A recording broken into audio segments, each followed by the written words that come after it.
Hey there friends, it's Kodiak here. Welcome to Legacy Gaming. Today, we have the incredible opportunity to showcase the full reveal trailer for the First Descendant. I think you guys are really going to like what you see, but stick around after the reveal because we'll be doing a full breakdown of the trailer and what we learn about the game.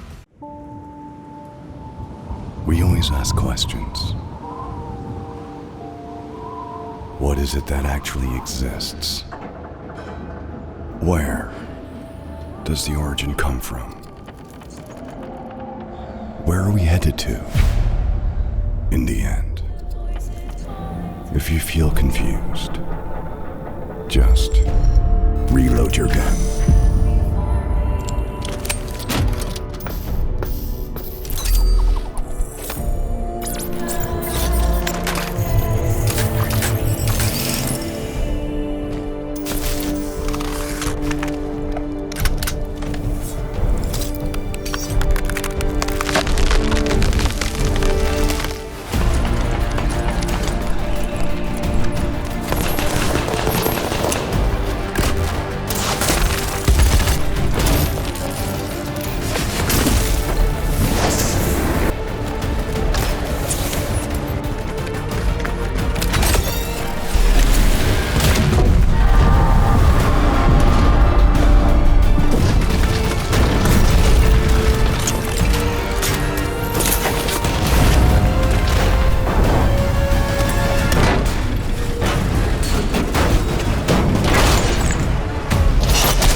I don't know about you guys, but that is a trailer I can get behind.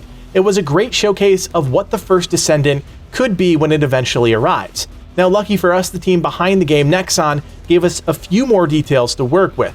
In the game, built in Unreal Engine 5, you play as a Descendant whose mission it is to save humanity and fight back against an alien invasion on the Ingress continent. Luckily, you won't be fighting alone, as the game supports up to 4 players co-op.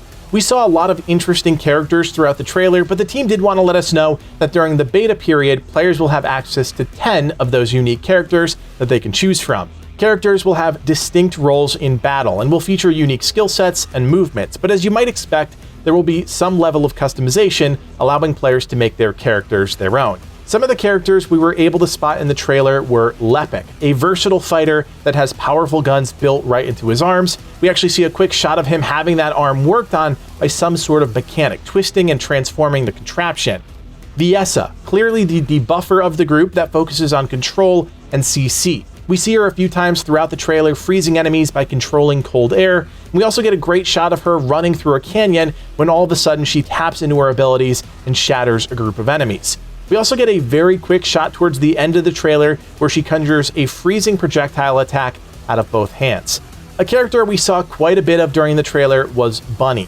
She's a super quick nuker that uses electrical-based attacks. From what we can tell, she's got some sort of active camo that she leans into quite a bit. She gives off a lot of strong glass cannon assassin vibes, and here's why. At one point, we see this electrical buildup mechanic.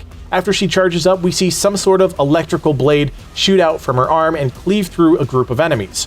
We also see her use her electricity in less impressive but still deadly ways. At one point, she charges up a jump, reaches a platform, and upon landing, emits electricity, killing the enemies that were there.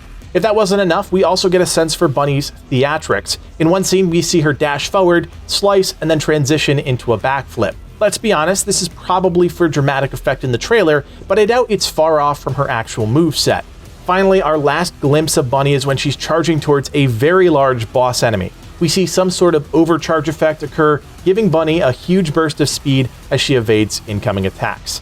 The last named character we were able to spot in the trailer is Ajax. This is one of the tanks among the Descendants who has the ability to manipulate and warp space. During one of the canyon sequences, we see him holster his weapon, charge up his armor, and leap into a pack of enemies, dealing what I assume is massive AoE damage. You know, classic tank stuff. We also get a sense for his more defensive toolkit. During multiple scenes, we can see Ajax conjure a projection shield, which allows him to protect himself and his allies. What's interesting about this is that the shield doesn't seem to be limited to one plane, as we see it used both above the characters and to the sides of them. One did seem more cinematic and the other more gameplay framed, so who knows. Nexon really went all out to introduce us to a lot of characters and ideas during the trailer. While we don't know much about them, we did see a few additional characters, some or all of which I presume will be playable. We saw this character here giving off strong Viper vibes. There is what appears to be an emphasis on poison mechanics given the green glowing vials across her suit, which really helps complete the comparison. We also see this character here that we've cleverly deemed Girl with Glasses. We didn't see too much of her, but we got a quick glimpse of some sort of staff on her right, and on the back some mechanical augments. At one point, we even see her in a sort of stylized lab coat, which made us initially think she's some type of healer support character, but it's really hard to say. Shortly after that, we get a quick shot of her using a revolver, and then, when enemies get too close, use some sort of AoE explosion. Definitely a mystery character for now, but we're leaning towards some sort of tech-based demolitionist, but we could be wrong. We also got a glimpse at a true Techmancer. We see them holding a more traditional assault rifle with armor that looks to be enhanced with some sort of augmentation. We also get a quick glimpse of some turret action with the same character, which I know is immediately going to speak to a huge subsection of those watching at home. The final character we get a glimpse of is a Pyro. We get one shot of him extending out his arms and then burning all of the enemies in front of him. That's a lot of character stuff to throw at you all, but we're not done quite yet. The team confirmed that each character will be able to equip 3 guns, 4 pieces of secondary equipment, and an additional sub-weapon, setting us up for some seriously varied loadouts. As far as progression goes, we're told that players will be able to combine pieces of gear, enhancing their character and firearm stats. There's even the potential for this to add new abilities into the mix. You obtain new items by clearing scenario missions or in the more co-op focused world missions, 2 separate things if we're understanding the details right. One of the things that immediately stood out to us was the larger-than-life bosses in the game. We don't know much, but we can say that each boss will be susceptible to certain player abilities and weapons. They'll also be vulnerable to direct attacks via your all-important grappling hook. We get this great shot of a player grappling up to a boss and ripping off a piece of their armor, I assume exposing some sort of weak point. I honestly don't know about you guys, but fighting something 5 times my size just hits all the right notes for me, and if the gameplay lives up to the hype of the idea, we're onto something pretty special here. On top of those massive enemies, we also know the name of our main enemy, Corel, the leader of the invading alien force. This thing looks like they've seen some shit, and definitely an enemy that is going to throw a lot our way. It's funny that he actually looks like a step down from some of the larger bosses, but I'm sure that's all a facade. Look, if you guys have been following the channel for any stretch of time, you know that Livid and I have been down this road before. Games like Remnant from the Ashes and Outriders have inspired us to create content day in and day out, so to say we're excited about the First Descendant would be an understatement. At this point, it's all about the hype, and with no hands-on time with the game, all we can say is things are looking great. If this game even remotely piqued your interest, you better believe Livid and I will be covering it inside and out, so hit that thumbs up and consider subscribing. Will it be the next big looter shooter? We have no idea, but we'll absolutely take you along for the ride. I also want to let you know that our 2022 Leave a Legacy charity event is set for Saturday, October 22nd. For a second year in a row, we've partnered with Connecticut Children's to help bring the joy of video games to kids at the hospital. Mark your calendars, set a reminder, and be sure to join us on Discord to stay up to date with everything regarding our upcoming event. That link, of course, is below. My name is Kodiak, and from everyone here at Legacy Gaming, thanks for watching, and play on.